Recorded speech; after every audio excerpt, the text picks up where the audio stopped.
This is Sheila from Sheila's Ear. Let me tell you what I've heard. I have been listening to the Digital Watches Are a Pretty Neat Idea podcast. And I can tell you for certain these two guys are hoopy froos, if you are familiar with the book content. I wasn't, but now I know hoopy froos are cool guys. I also know a bunch of other trivial bits of information that I don't really need to know. But anywho.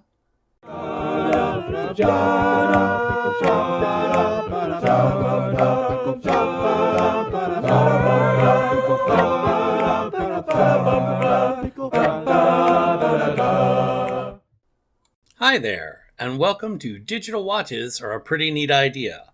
This is Bryan, and I'm with my friend Jeff, and we'll be talking about Hitchhiker's Guide to the Galaxy in all its forms. But before we do that, let's listen to a message from one of our proud sponsors.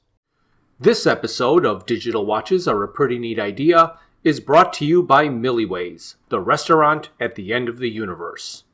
If you've done 6 impossible things this morning, why not round it off with breakfast at LtUaE, the restaurant at the end of the universe? Deposit a penny today.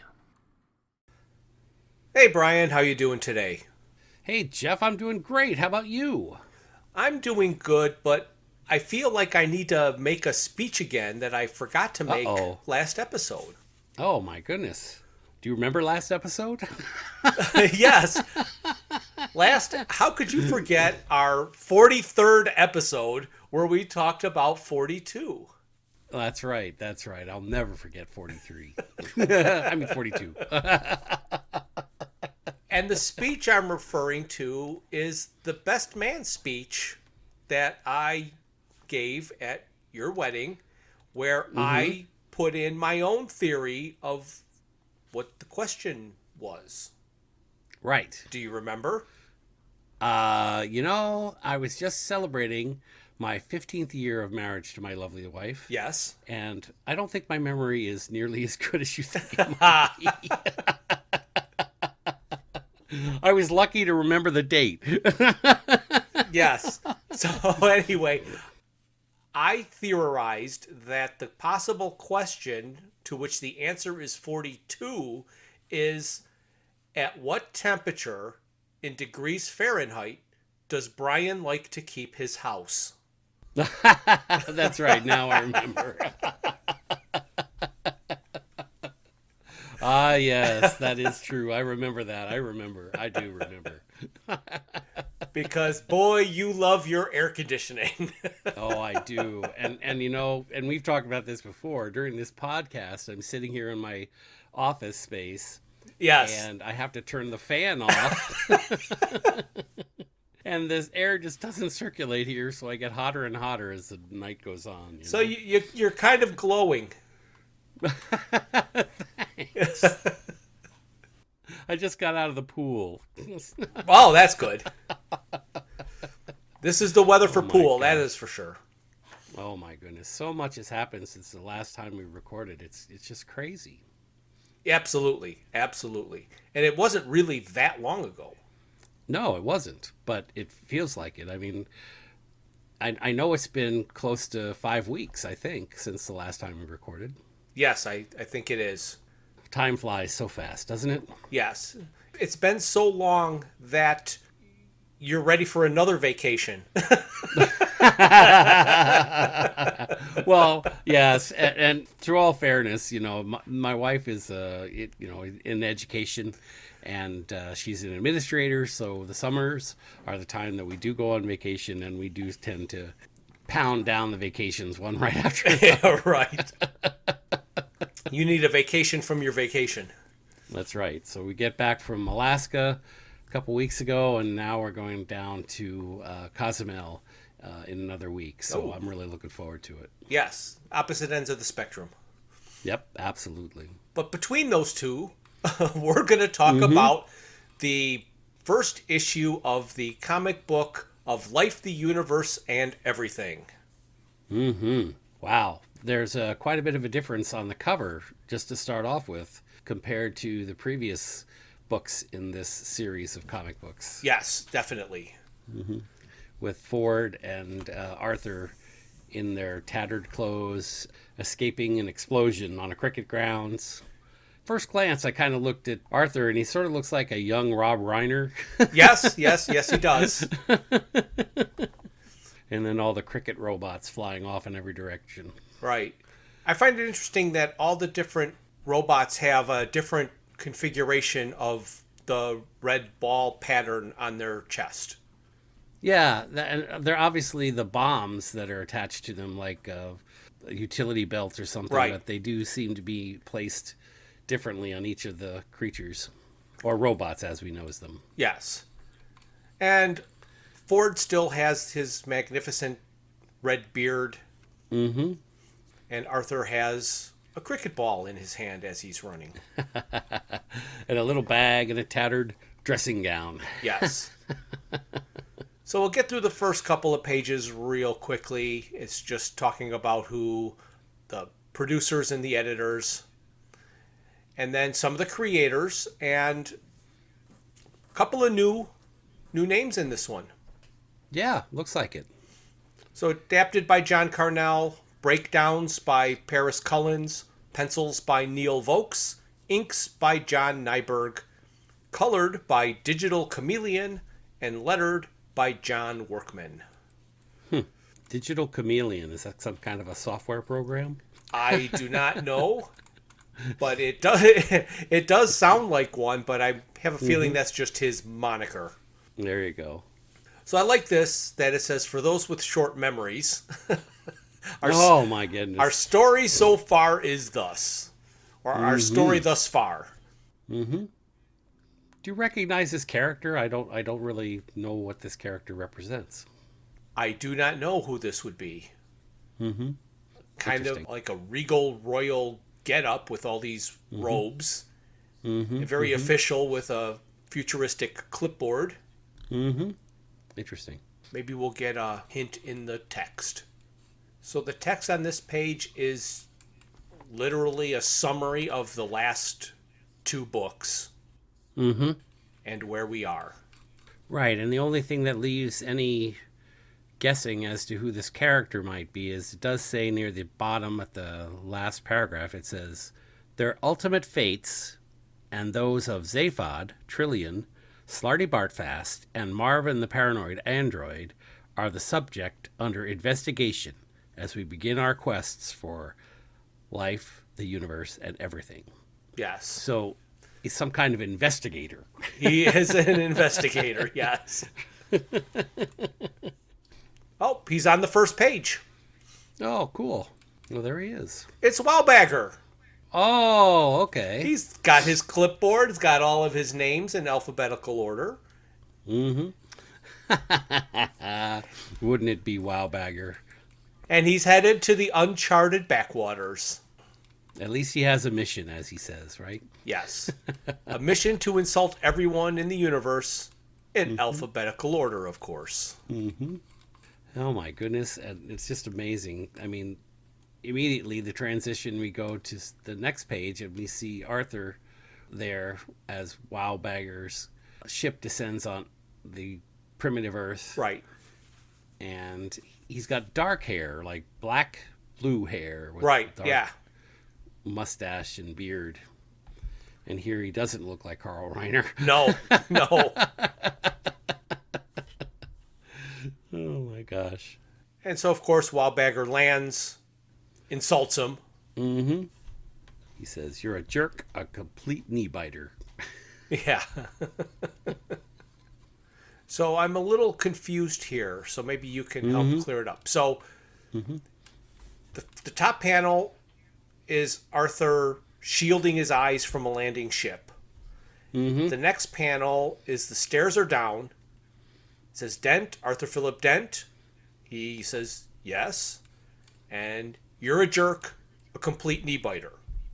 Then it says, some 2 years later, on the same prehistoric planet, you're a jerk, a complete knee biter.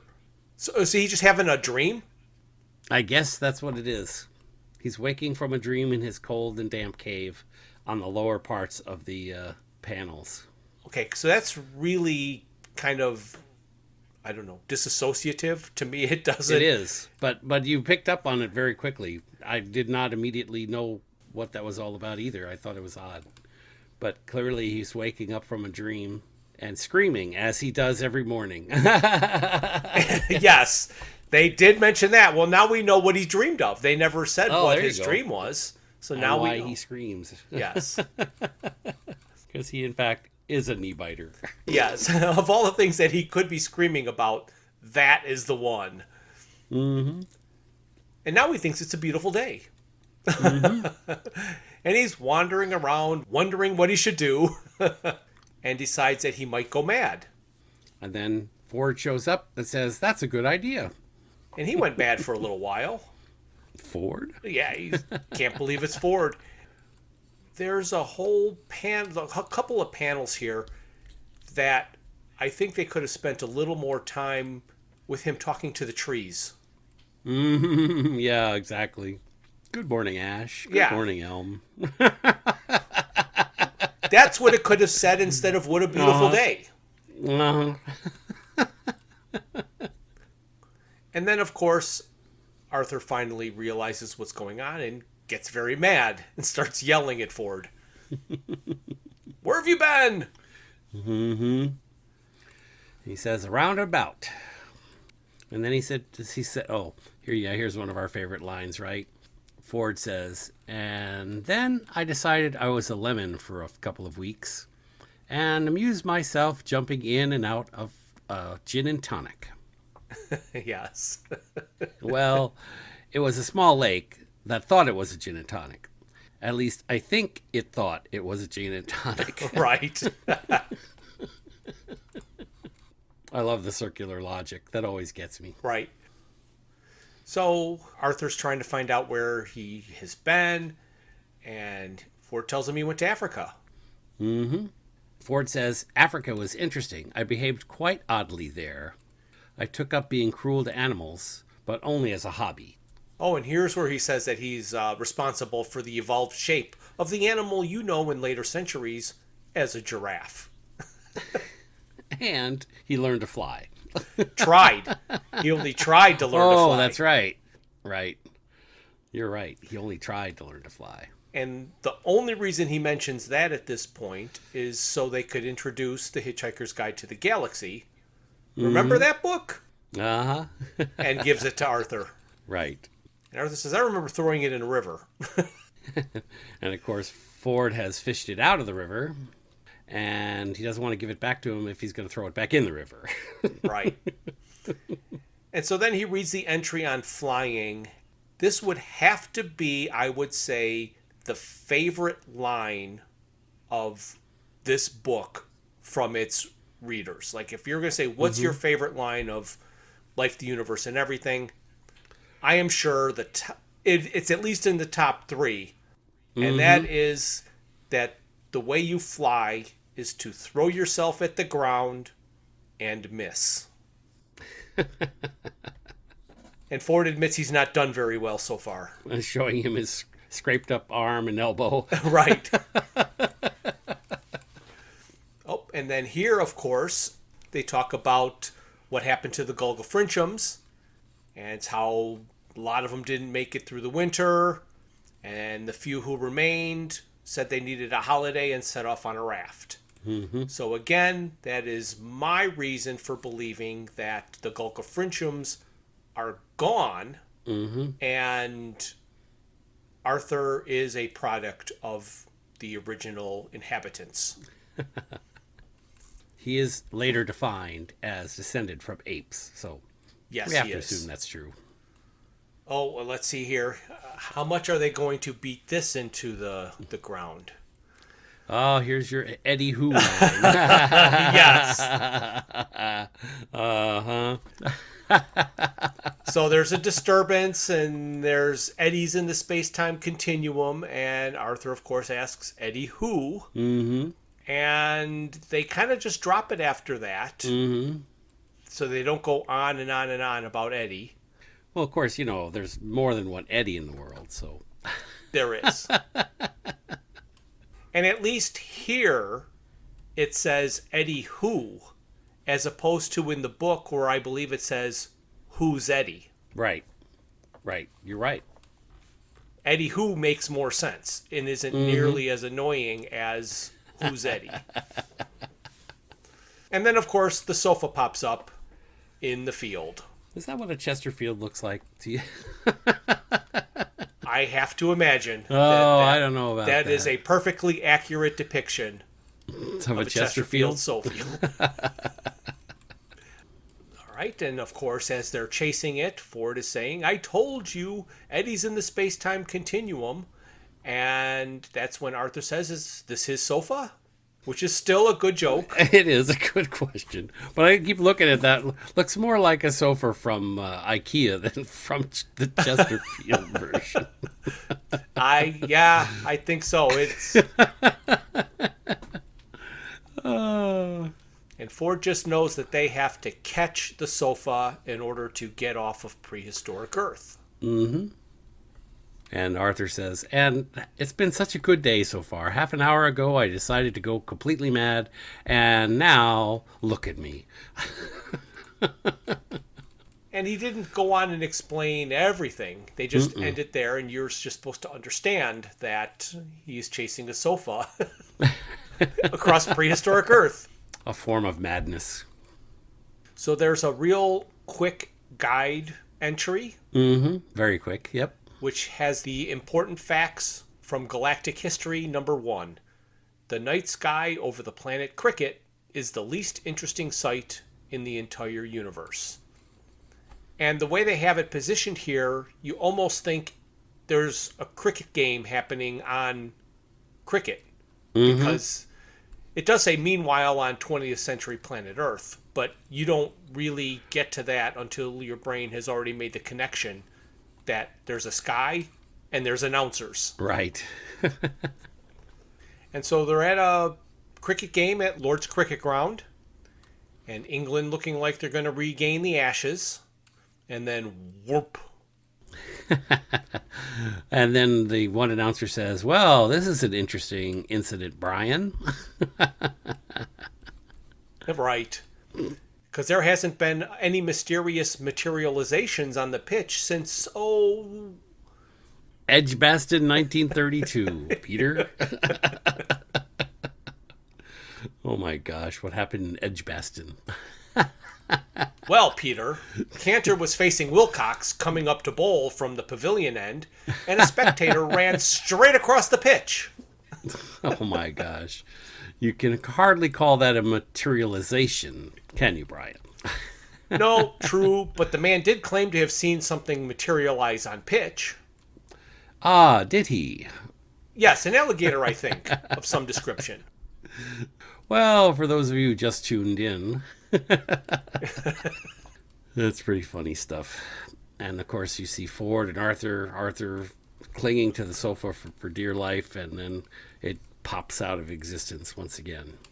Right. And I think this, again, is something that he likes to do a lot, is to make a caricature out of English culture. As in, the most ludicrous things can happen in front of these announcers, but they will be unperturbed and they will announce like it was a perfectly normal occurrence. And when the sofa vanishes, it's like, oh, it's gone. Back to the game. Yep. Next page, we see Arthur and Ford sitting at a small table. Arthur's enjoying a cup of tea rather contentedly, and he asks Ford, "Where are we?" And Ford tells him that he's at Lord's Cricket Ground. With Arthur says, "So, I'm home." Boy, is he happy to be home. Until, of course, Ford shows him a newspaper. Right. And Arthur wants to know if there's anything that he should do now that he knows that it's only 2 days before the Vogons demolish the Earth. Mm-hmm. And Ford talks him out of it. That's right. Talks him out of calling himself up and telling him what's going to happen. Because nothing good has ever come of that. Mm-hmm. And then here's one of my favorite lines, I'll admit to here, where Arthur says, "So we're not home and dry after all." Right. And your favorite line is? Ford says, we could not even be said to be home and vigorously toweling ourselves off. Right. Oh, I love it. And then here's where Arthur realizes that his bag is very similar, but it's not his bag, and the towel in the bag is not his towel, and his was a jogging towel with Right. that was blue with yellow stars on it. That he bought at Marks and Spencer, right? Oh no, it was a Golga Frencham jogging. Oh, that's right. Right. He had the that's right. Golga Frencham towel. That is what he had here. But prior to that, he lost his original towel. Right. And the stones are different, so everything, all the contents in the bag are different, and the bag is different, but it's all very similar. Mm-hmm. And then Ford goes about looking strangely in different angles and different directions, making faces and squinting his eyes and holding his eyes open. Yeah, holding his eyes open. And Arthur says, "What on earth are you doing?" And then in the next page, we hear the whoop of a cricket ball. Arthur sees it flying through the air at him, and plunk, it falls into his satchel. Yes. And then he tells the kids who are looking for it that it's not over here. I think it rolled over there. Misdirects the children, and the child turns to him and says, "What's your name?" And he says, "Dent, Arthur Dent." And the child says, "You're a jerk, Dent. A complete knee biter." So he's living his nightmare. Exactly. The echoing. But you know what's funny? At least in the book, I remember Arthur commenting about his robe having changed as well. But here they seem to have the same stripy robe on. Yes. So Ford is going through all those different gyrations because he's trying to see what he calls an SEP, a somebody else's problem. And I love that description. Yes, it is perfect. Mm-hmm. And you know what makes it funny to me is if you can eventually create artificial intelligence as a viable thing within a computer or robot or however you actually present the final form of it, the concept of an SEP or something like that becomes viable. Yes, it does. Which I love. Do we even say what someone else's problem is all about? You can. It's the bottom panel. Oh, here on the bottom panel, Ford explains to Arthur what an SEP is. He says, an SEP is something that we can't see, or our brain won't let us see it because we think it's someone else's problem. The brain just edits it out like a blind spot. And while he's saying this, he's like peeking out from behind Arthur on both sides. Like, he's closing one eye. And I love the shot. I just realized that I was looking at this in the upper panel and in the subsequent panels. You can see the bone in Arthur's beard. Arthur's Yes. beard.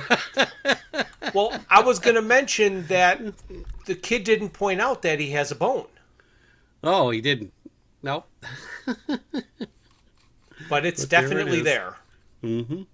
And so then on the next panel, Ford is continuing to say that if you look at an SEP directly, you're not going to see it unless, of course, you already know what it is. And Arthur's like, I can see it. Spaceship.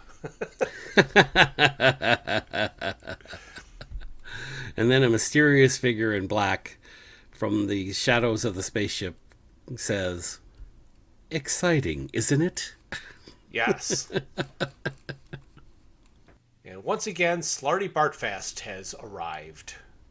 And has said that England has just won, and that means that they're going to retain the Ashes, and that Arthur should be very pleased. And Arthur's just stammering. Slarty Bartfast admits to liking cricket. And then, of course, Ford is doing his cool guy. Hey, Slarty Bartfast, is that your ship? Can you give us a lift? It's just that the Earth is going to be demolished in a couple of days. And Slarty says, "Patience. Great things are afoot." That's what you said last time. And they were. Yeah. Oh my gosh. It's still funny to me because this story takes us so far out of the timeline and then puts us back in. It's Right. it's always been the story that exists without the rest of the story. The story that exists without the rest of the story. Well, it exists within the universe, but it doesn't have anything to do with the rest of the story. Right. Oh, definitely. Yes. Slarty Bartfast is heading over into the crowd, and Ford's trying to figure out what's going on, and Arthur is explaining about the ceremony of the ashes. Mm-hmm. And a burnt cricket stump. Arthur says that Slarty Bartfast says something about the ashes being vitally important to the past, present, and the future safety of the galaxy. Does he say that in the previous panel? It's in the center panel here. No. I mean, when did Slarty say that to Arthur? Not in the previous page or panel. Arthur is telling Ford what Slarty Bartfast said. So right. he's standing there, and he says it looks like he wants them to give him the ashes, meaning Slarty Bartfast. Right. And then Slarty Bartfast, then he says what I read. Right. So okay. It doesn't say, or you don't actually see Slarty Bartfast, but for the understanding of our listeners, I was putting multiple things all together. No. I understand that from your perspective. What I was wondering was, how did Arthur know what Slarty said about the vitally important part, unless he's repeating what he is currently overhearing? That could be. Okay. Anyway, too esoteric. Let's move on to the WAP. Yeah. All right. So we'll edit all that stuff out, Yep. and so Yep. Yeah, start clean with the WAP. Mm-hmm. And then WAP. Yes. How many people were supposed to say it? Oh, I don't know, 1,000, millions? Like 1,000 or 1,000,000 people saying WAP? Something like that, yep. And then it's funny, the panel on the bottom shows the white ship of the cricketers, I guess. Yeah. With, I'm not sure whether they're firing retro rockets or what exactly. It almost looks like macaroni is attached to the side of the ship. Yes, it is very odd. But if you go back 2 more pages and you look at Slarty Bartfast ship, he also has those same kind of designs around he it. Does. Oh, that I see. thought... Yeah, there were half moons and stuff more looking right. on his shape. Yeah. But I thought that was signifying somebody else's problem field. Right. And now they're on this ship, which I don't think is using that same field. No, that's weird. Well, I see. But yeah, you're right. It does appear to be something similar. Well, it's from whatever space they popped in from. Yes. It's an artifact. And then all hell broke loose. And this page is just full of cricket robots and fire and explosions. Exactly. And Arthur says, if you want to remember what they said about stating the obvious, hang on. Something seems to be happening. Oh. And then Ford says, this is not my planet. I don't want to get involved. Get me out of here and to a party with people I can relate to. And here we see a new version of a cricket robot. They have the utility belt on, but in this particular version, it's kind of yellow, so it separates from their white background. Right. And you can see it kind of in a cross pattern across their chest. Right. Where their cricket bombs are attached. And here you can see their more pronounced paddings on their knees and legs. Right. Definitely. Mm-hmm. And there's lots of, as you say, explosions and such going on. And on the next page, you see that the announcers are still unperturbed, just casually smoking his pipe. And he says, well, the Supernatural Brigade certainly seems to be out in force today, Bryan. Yeah. And then they just watch the carnage. Mm-hmm. And then Slarty Bartfast comes running up, kind of all out of sorts, because they've got them. They've got them. They've taken the ashes. And Ford says, what did he say? And then there's a whoop. as I guess the cricket ship left. Mm-hmm. And Arthur explains to Ford, he says they've taken the ashes, the burnt remains of the cricket stump I was telling you about. That's a strange thing to say.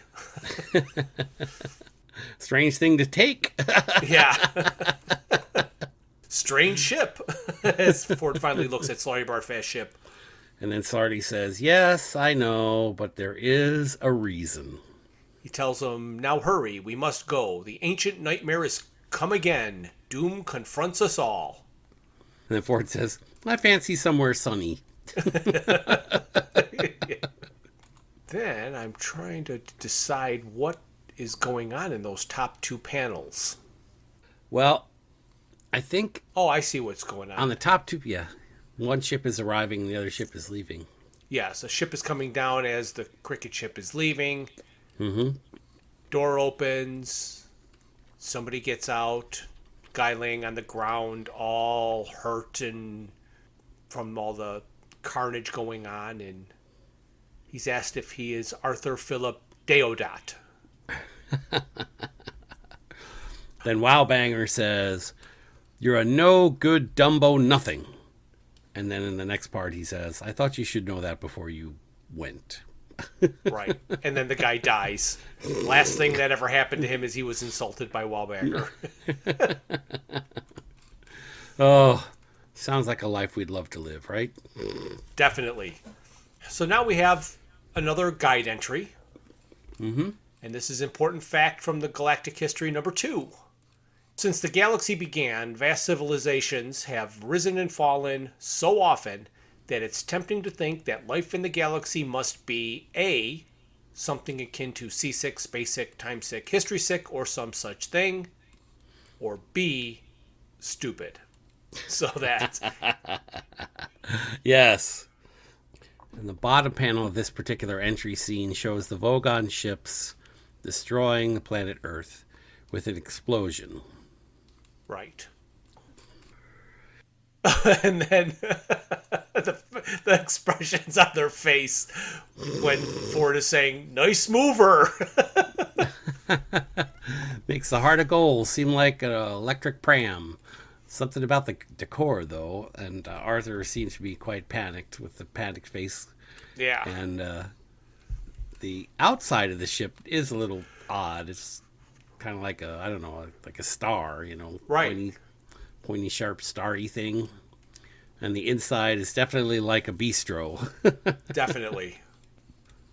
So I'm not quite sure what this line is referring to, but Ford is complaining about the decor, and Slarty Bartfast's response is, deep in the fundamental heart of mind and universe, there is a reason. So, don't bother me about the decor. There's a reason for it. And we'll find that out soon. Mm-hmm. And then Ford asks Slarty, how far have we just traveled and where are we going? And then Slarty says, roughly 2/3 of the way across the galactic disk, and we're going to confront an ancient nightmare of the universe. And where are you dropping us off? Somewhere where we can get a drunk and listen to some extremely evil music, I hope. Oh, and then here Slarty Bartfast is imposing his will, I guess. Yes, on Ford. yes. There you go. Now you see the other side that you've always seen. Yes. What I figured out about him a long time ago, it comes out here in this center panel. This one panel shows it all, exactly.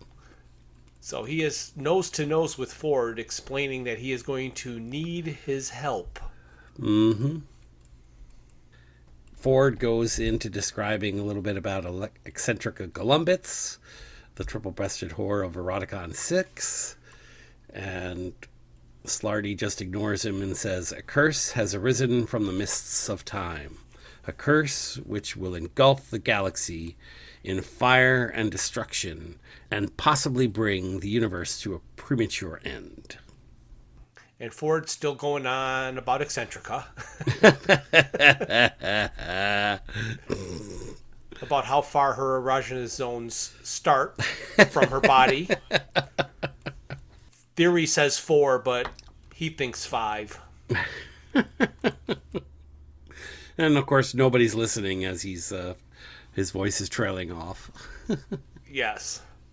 He does not want anything to do with anything but going to a beach. Mm-hmm. Oh, I do like the panel, though, at the top, the next page. Yes. Arthur and Ford continue their conversation, and Arthur says to Ford, "What's Slarty Bartfast looking so worried about?" And in the next panel... Yeah. Slarty Bartfast says, "Doom."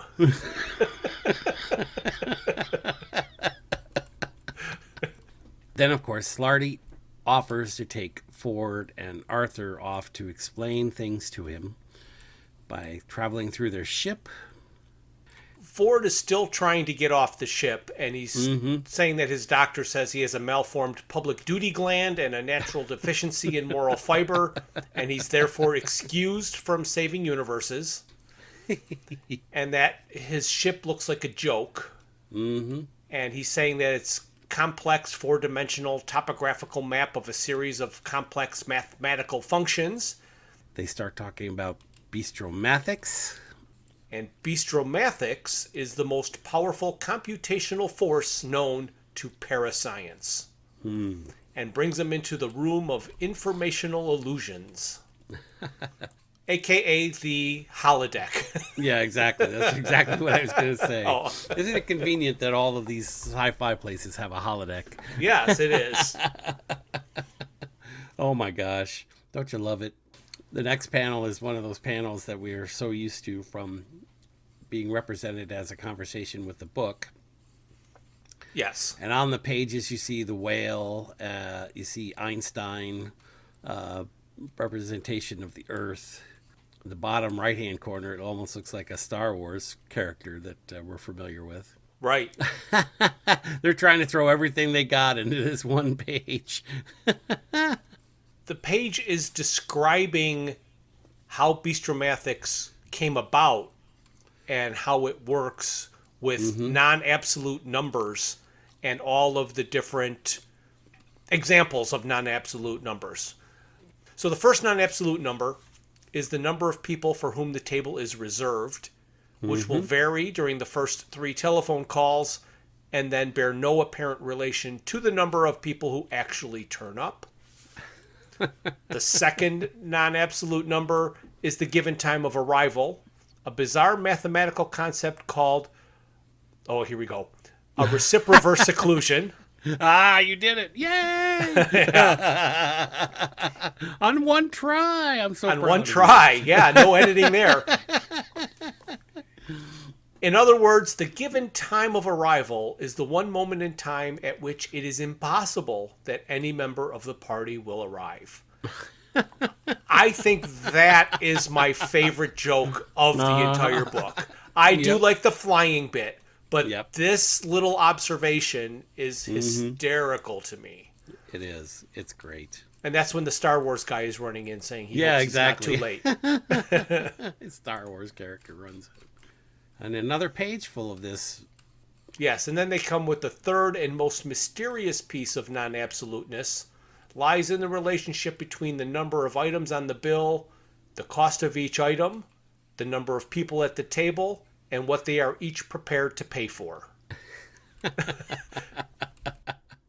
And again here, it's kind of funny because, I mean, we're talking about sacrilegious representation here, but it looks like the Last Supper with Slarty sitting in the middle. Oh, it certainly does. in his robes, and he's the table set out for all of the odd creatures and people that are there at dinner. And then the bottom right-hand panel, which I'm sure you'll describe some of the words that are going around it, but this has to be a direct relationship to the Monty Python skit with the one wafer thin mint.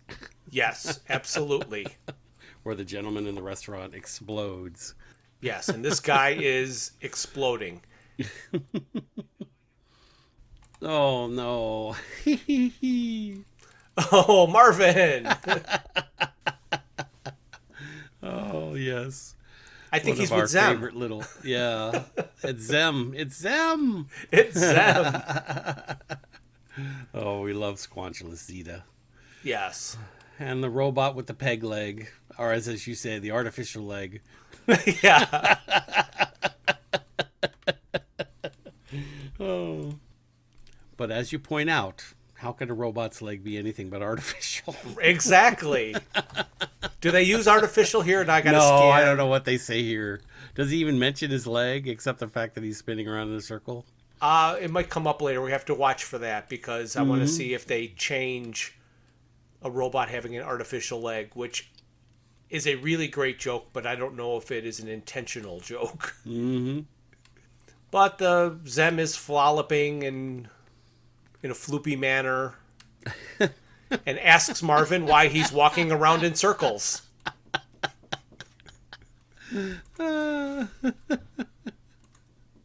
Oh, gosh. And Zem tells him that's a pretty poor sort of leg. Mm-hmm. Mm-hmm. Oh, my gosh. And of course, here's where Marvin doesn't say how, but he just says that he was a celebrity once on the account of his miraculous escape from a fate almost as good as death in the heart of a blazing sun. Mm-hmm. And then he was rescued by a scrap metal merchant. Mm-hmm. Imagine that. Here he is, brain the size of a planet. And then whop. Gosh. He gets drug off by... He's flat on his back in the rain, in a puddle. And he says, you see the sort of thing I have to contend with.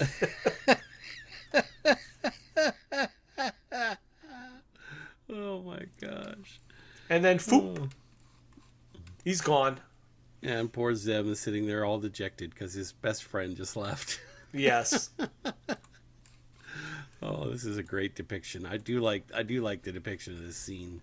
Yes, the floppy mattresses were perfect.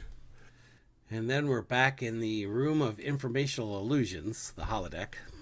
And Arthur is somehow upside down and spinning in a circle. And they're being told about the cricket wars. Mm-hmm. Now, do they do the joke here? Which joke? Well, the one where Slarty is telling him not to agree to anything. Oh, he hasn't got there That's yet. about to come up, right? You know. It has to be. Yeah, there you go. He's saying this is a boring part of the documentary, so he's trying to scroll through and find the good bits. Yep, the good bits. Oh, and yes, in the bottom panel it says, "Do not agree to buy anything at this point." And then somehow Benjamin Franklin is involved. Okay, yeah. Yes, he is. Oh, so funny that they go to the trouble of making him look like Benjamin Franklin. Yes, and This is the judge that locked away the cricketers with the key. that looks like the wicket gate. Mm-hmm. And here's where they describe it: the steel pillar, the wooden pillar, and the perspex pillar, and the gold bale and the silver bale. Until the end of eternity, they are locked away.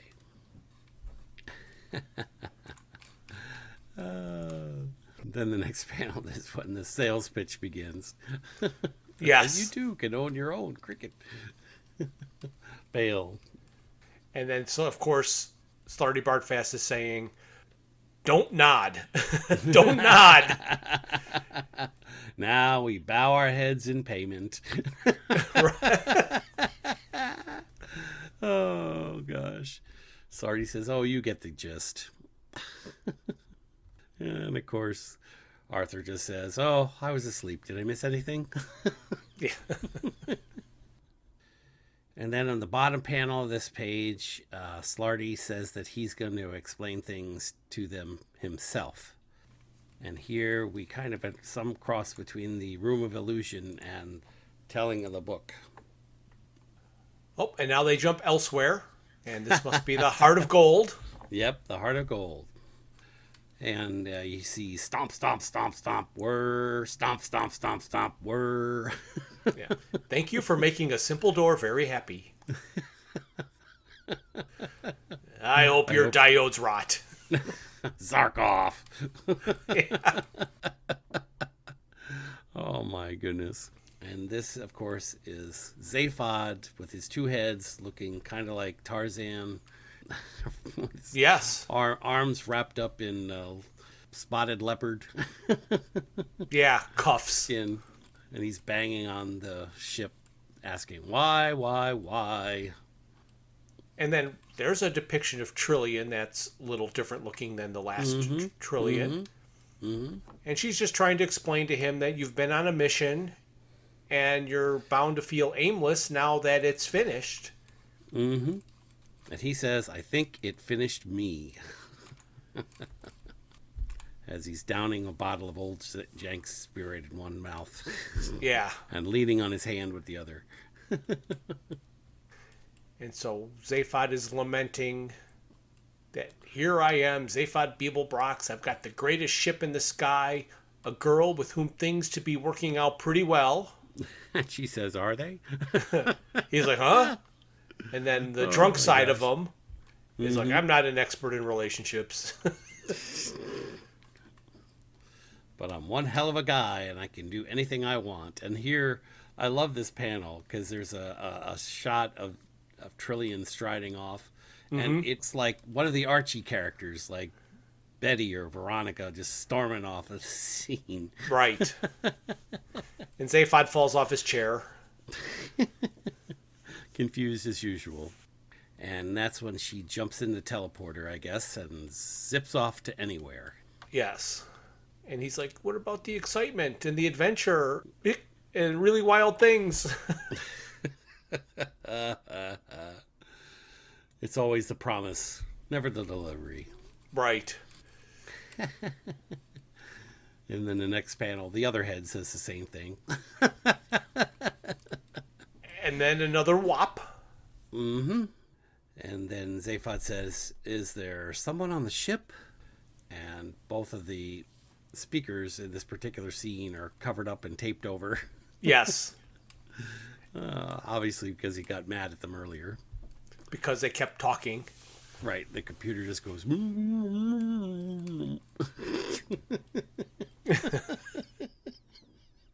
I think I did that fairly well.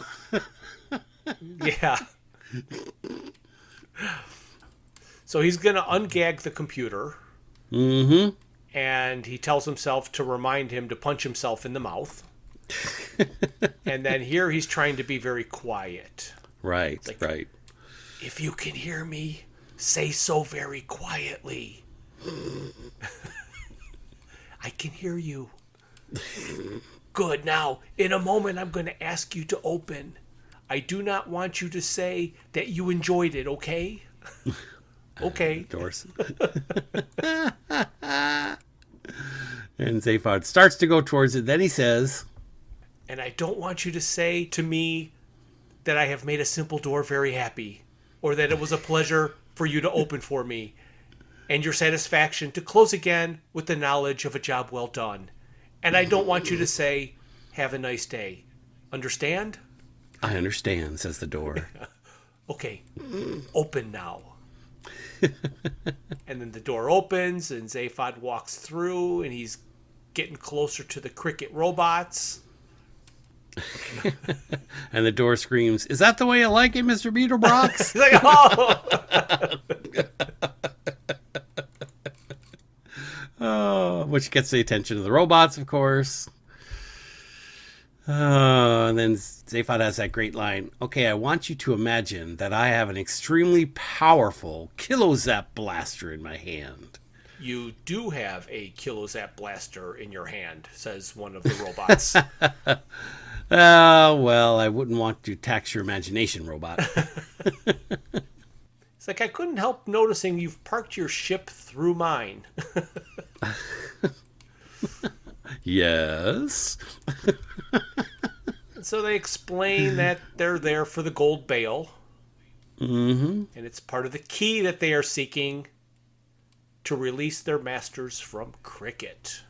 All right. And of course, Zaphod says, what are you talking about?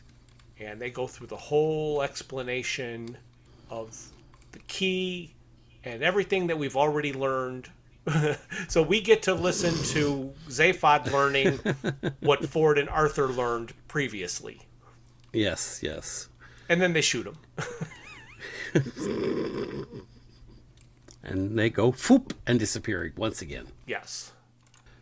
Then we're back to this discussion with Slarty Bartfast, Arthur, and Ford. Okay. And they are standing on the hills of Cricket, watching the masters of Cricket as they are contently walking down the lane in the dark. Right. And they talk about how Cricket is a freak of racial memory, which keeps images alive in the mind. Aeons after their true significance has been lost to the mists of time. Mm-hmm. And only the English. They could turn it into a game. Yeah. Oh. And he again admits that he's kind of fond of the game. Yeah, even here, Arthur appears to be imagining the game with him standing as a bowler. Yes. Mm-hmm. Slarty Bartfast was talking about how in most people's eyes you have been guilty of the most grotesquely bad taste, particularly the bit about the little red ball hitting the wicket. That's very nasty. Oh my gosh. And then we're back towards the scene where they're standing on the hill outside of Cricket, looking down on the masters of Cricket as they cheerfully walk along the glade in the dark. They're not singing. No, they aren't singing here. And here's where we learn that Cricket people did not ever believe they were alone in the universe because they never knew there was a universe to be alone in until this particular night when the burning wreckage of a spaceship came screaming out of the sky. Then you could see them in a panic, praying to whatever gods they know. And then we are back in the book. Yes, the guide. The guide.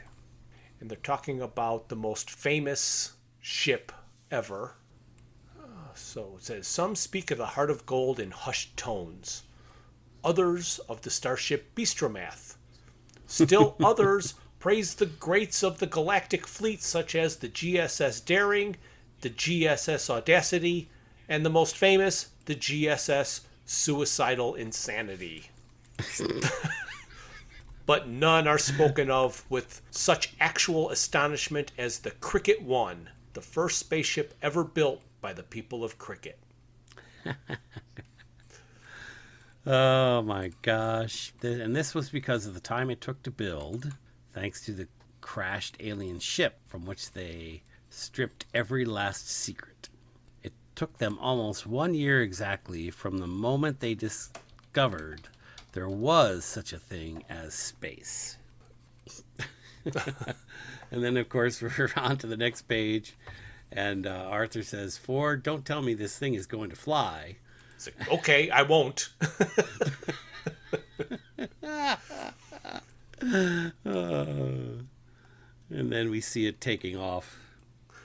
And I'm not sure why Ford and Arthur and Slarty are in some kind of launch couch. Right. At this moment. I guess they somehow secreted themselves upon the ship. Well, they're in the room of informational illusions or whatever, so... They were. Mm-hmm. They're on the ship for its initial blast-off.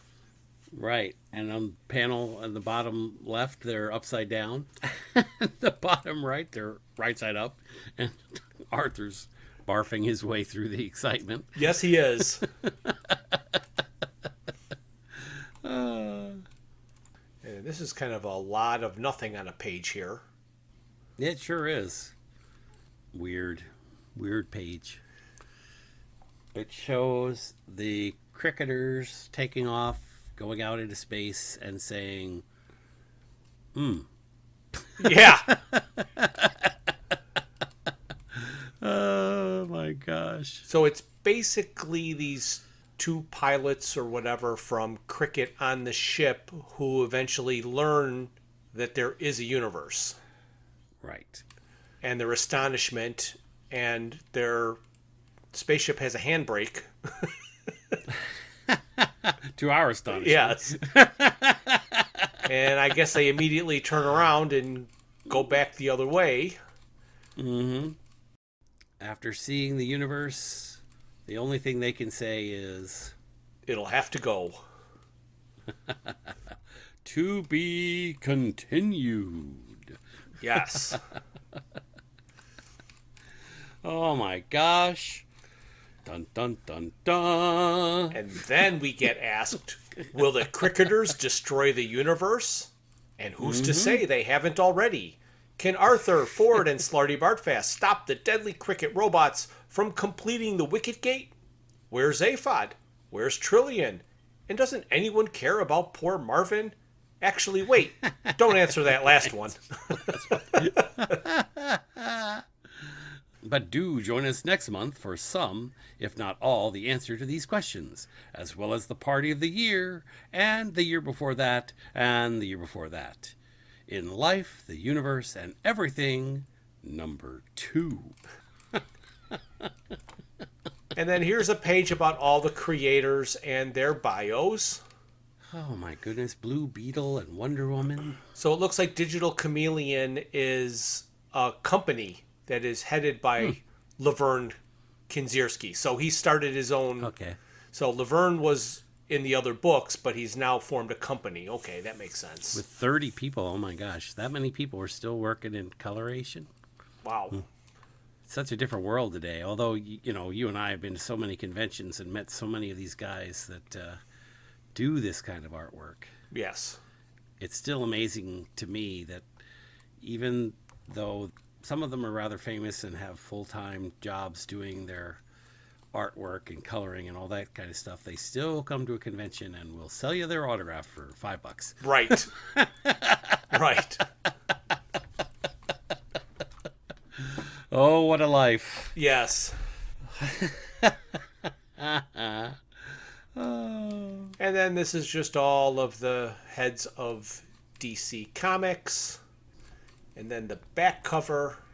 This is what's supposed to get you to buy this issue. Mm-hmm. So it's showing that Arthur is asking himself, what shall I do today? Oh, yes, I know.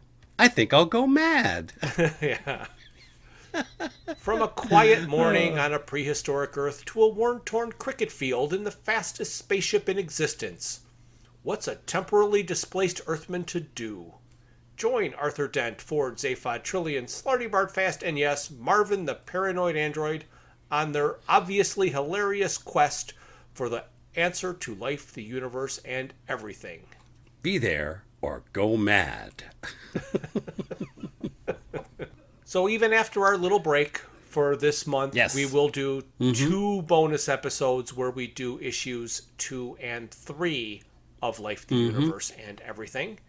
And we will still put them on YouTube so you can look at all the pages that we're talking about as we're talking about them. I love it. They look so good on that presentation for YouTube. I think those who have seen it will really enjoy it, and those who have not yet seen it should. Right. Yes, I 100% agree.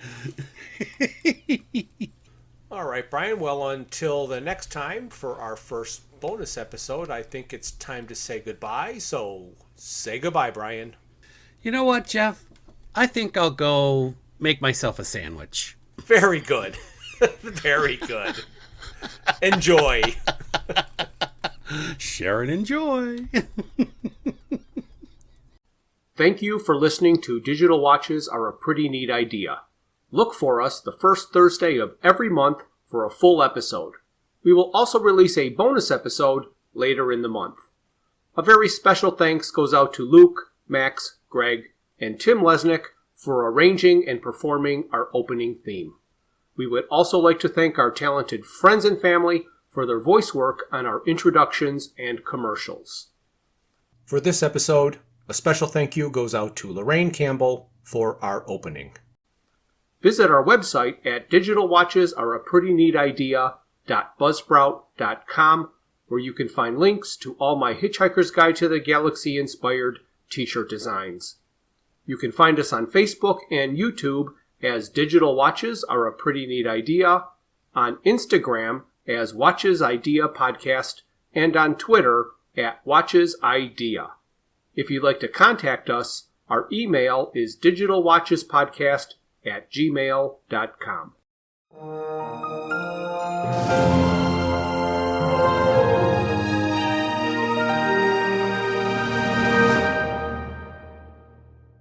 This has been a Foods for Thought production.